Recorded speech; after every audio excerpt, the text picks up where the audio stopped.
ಇದು ಕೆಸುವಿನ ದಂಟು ಅಂತ ಹೇಳಿ ನೋಡಿದರೆ ಗೊತ್ತಾಗ್ತದೆ, ತುಂಬಾ ಡಿಫ್ರೆಂಟ್ ಆಗಿರ್ತದೆ ನೋಡಿ. ಬಿಸಿ ಬಿಸಿ ಅನ್ನಕ್ಕಿದ್ದು ತುಂಬಾ ಸೂಪರ್ ಆಗಿರ್ತದೆ.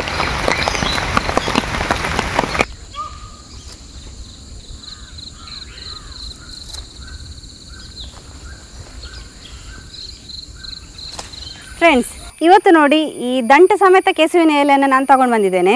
ಈ ದಂಟಿನಿಂದ ಒಳ್ಳೆ ಬೋಳು ಹುಳಿ ಮಾಡ್ಬೋದು, ತುಂಬಾ ಚೆನ್ನಾಗಿರ್ತದೆ, ಸೂಪರ್ ಆಗಿರ್ತದೆ ಟೇಸ್ಟ್. ಯಾವ ರೀತಿ ಮಾಡೋದು ಅಂತ ಹೇಳಿ ಇವತ್ತಿನ ವಿಡಿಯೋದಲ್ಲಿ ನಾನು ತೋರಿಸಿಕೊಡ್ತೇನೆ.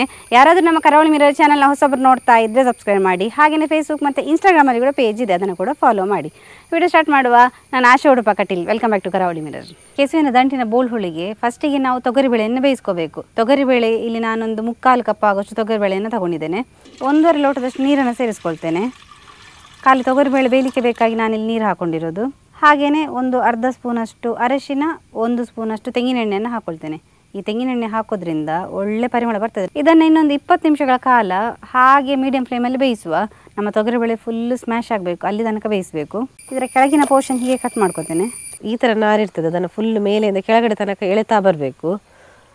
ಈ ಥರ ಬರ್ತದೆ, ಅದನ್ನು ಫುಲ್ ಎಳ್ಕೊಂಡು ಹೋಗಬೇಕು ಮೇಲ್ಗಡೆ ತನಕ. ಸುಲಭಕ್ಕೆ ಬರ್ತದೆ ತೆಗಿಲಿಕ್ಕೆ. ಇದು ನಾರನ್ನು ಇದ್ದ ಹಾಗೆ ನಾವು ಕಟ್ ಮಾಡಿ ಹಾಕೊಂಡ್ರೆ ಚೆನ್ನಾಗಿರೋದಿಲ್ಲ.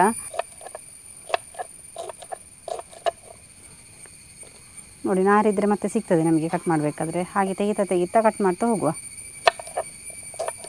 ಈ ನಮ್ಮ ಮಳೆಗಾಲಕ್ಕೆ ಈ ಥರದ್ದು ಸಾಂಬಾರು ರೆಸಿಪಿ ಏನಾದರೂ ಮಾಡಿದರೂ ಕೂಡ ತುಂಬಾ ಚೆನ್ನಾಗಿರ್ತದೆ. ಇದು ಬೇಸಿಗೆ ಕಾಲಕ್ಕೆಲ್ಲ ಮಾಡಲಿಕ್ಕೆ ಆಗೋದಿಲ್ಲ, ತುಂಬ ಹೀಟ್ ಅಲ್ಲ. ಮಳೆಗಾಲಕ್ಕೆ ಇದು ಹೇಳಿ ಮಾಡಿಸಿದ ರೆಸಿಪಿ. ಕೆಸುವಲ್ಲಿ ನೋಡಿ ಏನು ಬಿಸಾಕಲಿಕ್ಕಿಲ್ಲ, ಇದರ ದಂಟು ಸಮೇತ ನಾವು ಯೂಸ್ ಮಾಡ್ತೇವೆ.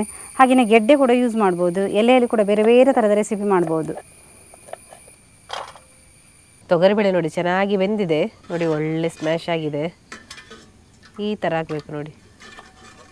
ಇನ್ನು ನಾವು ಕಟ್ ಮಾಡಿದ ಕೆಸುವಿನ ದಂಟು ಉಂಟು ನೋಡಿ, ಅದನ್ನು ಇವಾಗ ಬೇಯಲಿಕ್ಕೆ ಹಾಕುವ. ದಂಟನ್ನು ಚೆನ್ನಾಗಿ ತೊಳ್ಕೊಬೇಕು. ಒಂದು 2 ರಿಂದ 3 ಸಲ ತೊಳ್ಕೊಂಡ್ರೆ ಏನಾಗೋದಿಲ್ಲ, ಅದರಲ್ಲಿದ್ದ ಕಸ ಎಲ್ಲ ಹೋಗ್ತದೆ. ಹಸಿಮೆಣಸನ್ನು ಈ ಥರ ಕಟ್ ಮಾಡಿ ಹಾಕೋದ್ರಿಂದ ಅದರ ಖಾರ ಎಲ್ಲ ಬಿಟ್ಕೊಳ್ತದೆ. ನಾನಿಲ್ಲೊಂದು 2 ಹಸಿಮೆಣಸನ್ನು ಹಾಕೊಳ್ತಾ ಇದ್ದೇನೆ. ಮತ್ತು ಬೇರೆ ಏನು ಇದಕ್ಕೆ ಖಾರ ಹಾಕಲಿಕ್ಕಿಲ್ಲ. ಬೋಳು ಹುಳಿ ಅಂತ ಹೇಳಿದರೆ ಹಾಗೆಯೇ, ಖಾರ ಏನು ಹಾಕಲಿಕ್ಕಿಲ್ಲ, ಹಸಿಮೆಣಸಿದ್ದು ಖಾರ ಮಾತ್ರ. ನೆಲ್ಲಿಕಾಯಿ ಗಾತ್ರದಷ್ಟು ಹುಣಸೆ ಹುಳಿಯ ನೀರನ್ನು ಕೂಡ ಹಾಕೊಳ್ಳುವ. ಹುಣಸೆ ಹುಳಿ ಸ್ವಲ್ಪ ಜಾಸ್ತಿ ಹಾಕಬೇಕು, ಇಲ್ಲಾಂದರೆ ಇದರಲ್ಲಿ ತುರಿಸುವ ಗುಣ ಇರ್ತದೆ ನೋಡಿ. ಕೆಸುವಿನ ದಂಟು ಅಂತ ಹೇಳಿದರೆ ಸ್ವಲ್ಪ ತುರಿಸ್ತದೆ, ಅದಕ್ಕೆ ಈ ಹುಳಿ ಚೆನ್ನಾಗಿ ಹಾಕಿದರೆ ಅಲ್ಲಿ ಸರಿ ಆಗ್ತದೆ, ತುರಿಸುವ ಗುಣ ಎಲ್ಲ ಹೋಗ್ತದೆ.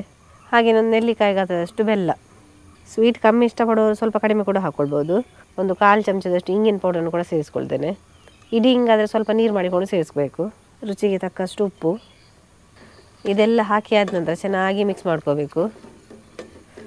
ನಮ್ಮ ದಂಟು ಬೇಯಲಿಕ್ಕೆ ಒಂದು 15 ನಿಮಿಷ ಆದರೂ ಬೇಕು. ಮೀಡಿಯಮ್ ಉರಿಯಲ್ಲಿ 15 ನಿಮಿಷಗಳ ಕಾಲ ಬೇಯಿಸುವ. ನೋಡಿ, ಕೆಸುವಿನ ದಂಟು ಚೆನ್ನಾಗಿ ಬೆಂದಿದೆ. ದಂಟು ಬೆಂದಾಗ ಹಸಿರು ಕಲರ್ ಹೋಗಿ ಈ ಥರ ಹಳದಿ ಕಲರ್ ಆಗಬೇಕು, ಆವಾಗ ಚೆನ್ನಾಗಿ ಬೆಂದಿದೆ ಅಂತ ಹೇಳಿ ಅರ್ಥ. ನೋಡಿ, ದಪ್ಪ ಇದ್ದ ದಂಟು ಫುಲ್ ಸಣ್ಣಾಗಿದೆ. ಇನ್ನಿದ್ದಕ್ಕೊಂದು ಸಿಂಪಲ್ ಆದ ಒಗ್ಗರಣೆ ಕೊಡುವ. ಸಿಂಪಲ್ ಆದ ಒಗ್ಗರಣೆ, ಒಂದು 2 ಚಮಚದಷ್ಟು ತೆಂಗಿನ ಎಣ್ಣೆಯನ್ನು ಹಾಕ್ಕೊಂಡಿದ್ದೇನೆ. ಒಂದು ಅರ್ಧ ಚಮಚದಷ್ಟು ಸಾಸಿವೆಯನ್ನು ಹಾಕ್ಕೊಳ್ಳುವ. ಅರ್ಧ ಚಮಚದಷ್ಟು ಉದ್ದಿನಬೇಳೆ, 1 ಬ್ಯಾಡಗಿ ಮೆಣಸನ್ನು 2 ಕಟ್ ಮಾಡಿ ಹಾಕ್ಕೊಳ್ಳುವ. 1 ಎಸಳು ಕರಿಬೇವು.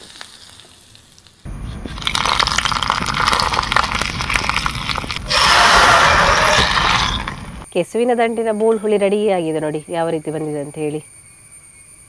ತುಂಬ ಕಲರ್ಫುಲ್ ಆಗಿ ಕಾಣ್ತಾ ಇಲ್ಲ ನಿಮಗೆ, ಆದರೆ ಕೂಡ ಭಾರಿ ಟೇಸ್ಟ್ ಇರ್ತದೆ, ಹೆಲ್ತಿಗಂತೂ ಭಾರಿ ಒಳ್ಳೆಯದು. ಬೋಳು ಹುಳಿ ಅಂತ ಹೇಳಿದರೆ ಹಾಗೆ ತುಂಬ ಸಾಮಗ್ರಿ ಹಾಕಲಿಕ್ಕಿಲ್ಲ, ತುಂಬ ಸಿಂಪಲ್ ಆಗಿ ಸ್ವಲ್ಪ ಸಾಮಗ್ರಿ ಹಾಕ್ಕೊಂಡು ಮಾಡಲಿಕ್ಕೆ. ಇದು ಕೆಸುವಿನ ದಂಟು ಅಂತ ಹೇಳಿ ನೋಡಿದರೆ ಗೊತ್ತಾಗ್ತದೆ, ತುಂಬಾ ಡಿಫ್ರೆಂಟ್ ಆಗಿರ್ತದೆ ನೋಡಿ. ಬಿಸಿ ಬಿಸಿ ಅನ್ನಕ್ಕಿದ್ದು ತುಂಬಾ ಸೂಪರ್ ಆಗಿರ್ತದೆ. ನಮಗೆ ಒಂದು 2 ಸೌಟು ಜಾಸ್ತಿನೇ ಊಟ ಮಾಡ್ಬೋದು, ಅಷ್ಟು ಟೇಸ್ಟ್ ಆಗಿರ್ತದೆ. ನೋಡಿದ್ರಲ್ಲ ಫ್ರೆಂಡ್ಸ್, ನಮ್ಮ ಕೆಸುವಿನ ಎಲೆಯ ದಂಟಿನ ಬೋಳು ಹುಳಿ ಯಾವ ರೀತಿ ಬಂದಿದೆ ಅಂತ ಹೇಳಿ. ತುಂಬಾ ಚೆನ್ನಾಗಿದೆ, ಕಲರ್ಫುಲ್ ಏನಿಲ್ಲ, ಬೋಳಾಗಿ ಕಾಣ್ತದೆ, ಆದರೆ ಟೇಸ್ಟ್ ಅಂತೂ ಸಕ್ಕತ್ತಾಗಿರ್ತದೆ. ನೀವು ಕೂಡ ಈ ವಿಡಿಯೋ ಇಷ್ಟ ಆದರೆ ನಿಮ್ಮ ಫ್ರೆಂಡ್ಸಿಗೆ ರಿಲೇಟಿವ್ಸ್ಗೆಲ್ಲ ಹೆಚ್ಚು ಶೇರ್ ಮಾಡಿ. ಯಾರಾದರೂ ನಮ್ಮ ಕರಾವಳಿ ಮಿರರ್ ಚಾನಲ್ನ ಹೊಸಬರು ನೋಡ್ತಾ ಇದ್ದರೆ ಸಬ್ಸ್ಕ್ರೈಬ್ ಮಾಡೋದನ್ನು ಮಾತ್ರ ಮರಿಬೇಡಿ. ಹೀಗೆ ನಮ್ಮ ಚಾನಲ್ನ ಸಬ್ಸ್ಕ್ರೈಬ್ ಮಾಡಿ, ಸಪೋರ್ಟ್ ಮಾಡಿ, ಫಾಲೋ ಮಾಡ್ತಾ ಇರಿ. ನಾವು ಇಂಟ್ರೆಸ್ಟಿಂಗ್ ವಿಡಿಯೋದೊಂದಿಗೆ ಮುಂದೆ ಸಿಗ್ತಾ ಇರ್ತೇವೆ. Thank you.